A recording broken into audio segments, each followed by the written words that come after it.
चरण Singh university subject code के 6002। आज हम डिस्कस करेंगे इस बात पे कि महिलाओं की स्थिति इंडिपेंडेंट एरा से पहले किस तरीके से की थी और आज किस तरीके की है। तो यही सब्जेक्ट आपके सिलेबस में है, legal position of women in pre independence period. तो आज हम बात करेंगे कि महिलाओं की स्थिति किस तरीके से। देखो, समय के साथ साथ ना महिलाओं की स्थिति बदलती रही और ये महिलाओं की स्थिति किस कारण से बदली।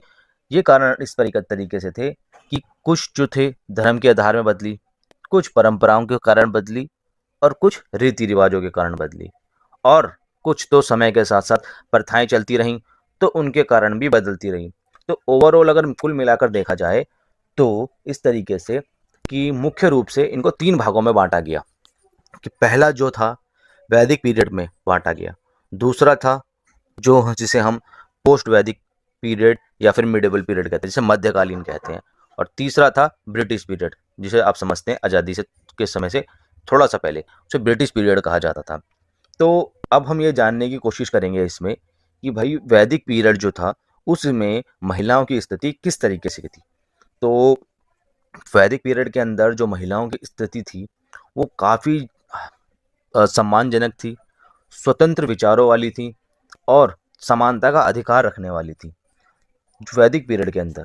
तो अब ये किन बातों से पता चलता है कि भाई हम कैसे कह सकते हैं इस बात को कि वाकई में जो महिलाओं की स्थिति जो वैदिक पीरियड में थी वो स्वतंत्र थी, सम्मानजनक थी और उनके अंदर समानता का वो था। क्योंकि ना तो उस टाइम पे हम कोई व्यक्ति थे, तो हमें ये जो पता चलता है, ये हम सभी चीज़ें जो हमें पता चलती है हमारे उपनिषद बताते हैं, हमारे ऋग्वेद बताते हैं और हमारे ग्रंथ बताते हैं।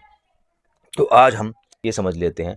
तो वैदिक पीरियड के अंदर होता क्या था कि महिलाओं को शिक्षा का अधिकार होता था। जब महिलाओं को शिक्षा का अधिकार हुआ तो उनका शिक्षा का अधिकार किस तरीके से था कि उनको गुरुकुल में पढ़ने के लिए भेजा जाता था और छोटे ही समय से भेज दिया जाता था। तो एक बात ये भी हमें बताती है कि उस टाइम पे महिलाओं को जो शिक्षा का अधिकार था। और अगर हम देखें तो उपनिषद को देखें, जो हमारे उपनिषद लिखे हुए हैं उन उपनिषदों के अंदर महिलाओं को अनुष्ठानों में भाग लेने का बहुत बड़ा हक था। कहने का मतलब ये है कि कोई भी अनुष्ठान जो पूर्ण नहीं हो सकते without the involvement of women. तो ये एक स्थिति भी दिखाती है कि वैदिक पीरियड में महिलाओं की स्थिति कितनी मजबूत हुआ करती थी। दूसरा, आप यहाँ पे देखें कि हमने 2 चीज़ों पे बात कर ली, शिक्षा के अधिकार पे बात कर लिया और हमने धार्मिक अनुष्ठानों के बारे में भी बात कर लिया। तो तीसरे पॉइंट पे अगर हम फोकस करें तो वो था कि स्वयंवर का। आपने वैदिक पीरियड में देखा होगा कि किस तरीके से महिलाएं जो है उनके फादर उनके लिए एक स्वयंवर आयोजित करते हैं, जिसमें वे अपनी मर्जी से अपनी इच्छा अनुसार अपने लिए वर चुनती हैं। तो ये चुनने का जो अधिकार है ना वैदिक पीरियड में, इसे भी दर्शाता है कि महिलाओं की स्थिति वैदिक पीरियड में कितनी मजबूत थी। हमने जी बात करी। अब हम बात करते हैं इस बात में कि उन्हें पुनर्विवाह की भी अनुमति हुआ करती थी वैदिक पीरियड में। तो ये जो महिलाओं की स्थिति को भी दर्शाता है और साथ ही उस टाइम की महिलाएं ज्ञानी भी हुआ करती थी और दार्शनिक भी हुआ करती थी और दूरदृष्टि वाली भी हुआ करती थी। उदाहरण के लिए अगर हम बात करें तो गार्गी जो बहुत बड़ी विद्वान हुआ करती थी, मैत्री जो कि एक प्रसिद्ध दार्शनिक भी हुआ करती थी। तो ये सारी की सारी जो चीज़ें हैं वो बताती हैं कि वैदिक पीरियड में महिलाओं की स्थिति किस तरीके से थी। ऐसे कई सारे उदाहरण हैं जिनमें महिलाओं की स्थिति को मजबूत बताया गया है और ऐसी कई महिलाएं हैं जिन्होंने वैदिक टाइम पीरियड के अंदर इतनी सारी चीज़ें हासिल करी और उस स्थिति को इतना मजबूत बनाया। उदाहरण के लिए अल्फाज दे दो, विश्वरा देख लो, घोष देख लो, और यहाँ तक कि ऋग्वेद के अंदर तक मेंशन है कि धार्मिक अनुष्ठानों में महिलाओं की इन्वॉल्वमेंट कितनी ज़रूरी है।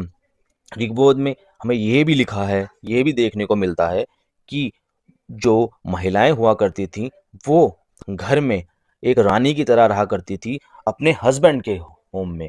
तो ये भी बात एक दिखाती है स्थिति कि वैदिक पीरियड में महिलाओं की स्थिति कितनी मजबूत हुआ करती थी। आप देखेंगे कि महिलाओं को जो है प्रोस्पेरिटी का रूट माना जाता था, उनको माना जाता था इंजॉयमेंट उनके, और धर्म इन महाभारत में जो युद्ध हुआ एक स्त्री के कारण। तो आप इस स्थिति को देख सकते हैं कि महिलाओं की स्थिति कितनी मजबूत होती थी वैदिक पीरियड के अंदर।